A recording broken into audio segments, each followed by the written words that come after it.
So actually, isang page yan, pero hinati ko lang siya para mabasa nyo. This is the registration number in case somebody questioned you about FDA. Yung kanyang description, yung brand name, kasi nasa 7th na tayo.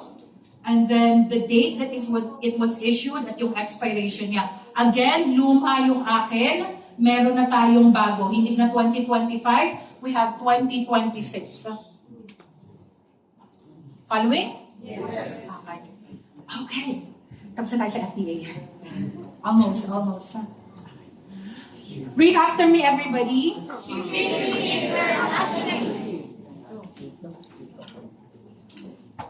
Guys, saglit lang ha. Medyo bumaliktad yung aking may isa ako.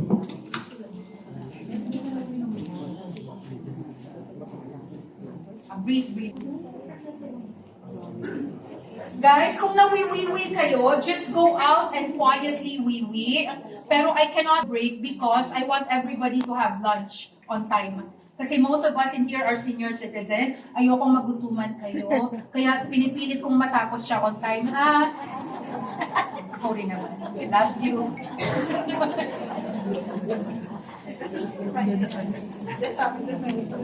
Gusto dito ang magkaroon ng international market.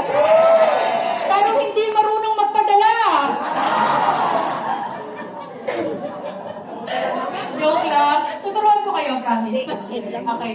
Ganito, kasi di ba, halimbawa sa Spain, ang kulit ng Spain, pagdating sa Spain, sa sobrang strict nila, yung custom mauuna. And then they will inspect, custom will inspect, tapos bigla kang imi-message na destroy or return to sender. Tama? Okay, so may mga ganon. So how to prevent that? This is the training, ha? How to prevent issues like that na mako-confiscate o mari-return to sender or susunugin kunyari ng custom pero ininom na. Nangyari yan sa South Africa. Sa doktor pa naman, si Dr. Vesna, she's a surgeon, general surgeon. Nahuli niya na ininom ng mga custom. Okay, shipping internationally. Ready? Yes.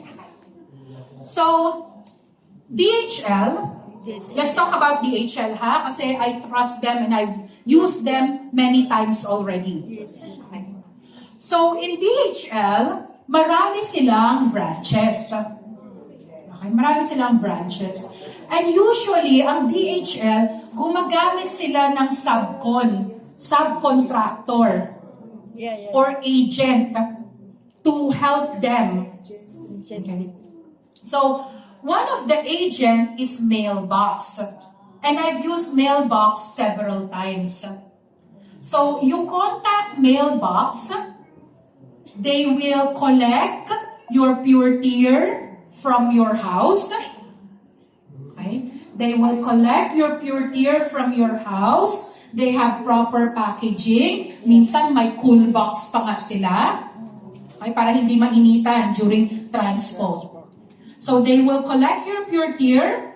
They will package it with bubbles kung ayaw mo lagyan ng box kasi ang bigat at ang mahal kung lalagyan mo pa ng gift box ng pure tier. So mostly, bote lang talaga, wrap in